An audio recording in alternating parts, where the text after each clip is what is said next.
Tonight, security lapses at the Kenyatta National Hospital have yet again been brought to the fore following the death of a 54-year-old man who was found murdered in his ward Thursday afternoon.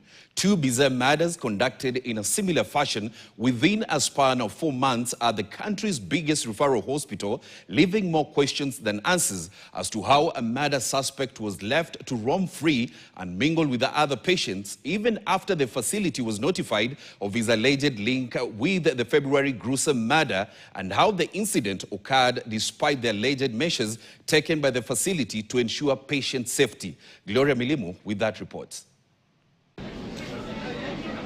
The gruesome murder of Edward Maingi Ndegwa at the Kenyatta National Hospital Thursday has put a spotlight on the facility barely 4 months after the brutal murder of another male patient inside the same ward where the lifeless body of Ndegwa was discovered in a pool of blood. Attempts by detectives from the homicide unit to extract information from Kennedy Kalombotole failed because he was disoriented. He was booked at the Kilimani police station as the main suspect in the chilling murder. Detectives say Kalombotole had to be rushed to Kenyatta National Hospital for a health assessment Friday after he failed to engage in any conversation. His lawyer Philip Mayo told KTN that his client had been booked at around 1 a.m. The police themselves recorded that he appears to be mentally disturbed.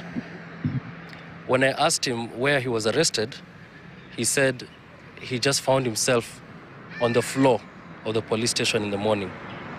So he's clearly disoriented. We're not sure of his mental status, but that is why he needs to be referred to urgent medical help to establish whether he's fit for trial, let alone even responsible for these allegations. Mayo claims the accusations leveled against his client are outrageous, considering his health status. Kalombotole is said to have been first admitted at the facility in 2022 before subsequent readmissions in 2024. The charges that are, that they are suspecting him of committing, the crimes that they're suspecting him of committing, there's no way somebody in his physical and mental state can commit such crimes. And of course, the first thing we'll be doing is to ask the court to refer him to a mental evaluation so that you can see whether he's fit for trial. The man with a strange name and no identification documents is now being accused of being behind the two murders in the now infamous Ward 7B. But even so, questions still abound as to how the safety of yet another patient was compromised in a facility that claims to have sealed all the loopholes that would have left the safety of its patients in jeopardy. It is alleged that a cleaner noticed blood pooling near Ndegwa's neck around 2 p.m., just 30 minutes after a visiting relative left him in a good condition.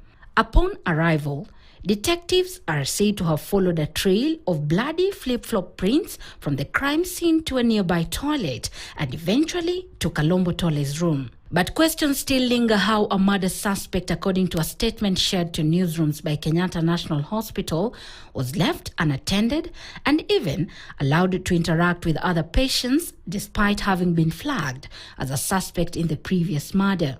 People who have deceased deserve justice, and justice is not finding anybody, any vagabond on the street and pinning it on him. Actually, my client is destitute. He's a homeless person. He has no employment. He doesn't even have an ID card. He has no family to go to, no one to defend him. So this is why you can see the pattern here. This is not different from the Kware murders. KNH claims that the suspect had been discharged and that the hospital had not intended to host him. However, the pending directions from the investigating agencies forced them to continue hosting Kalombotole. He is set to be arraigned Monday. As investigations into the bizarre murder continues, the incident has yet again put Kenyatta National Hospital under scrutiny over the safety of its patients. Gloria Milimu, KTN, Nairobi. Let's still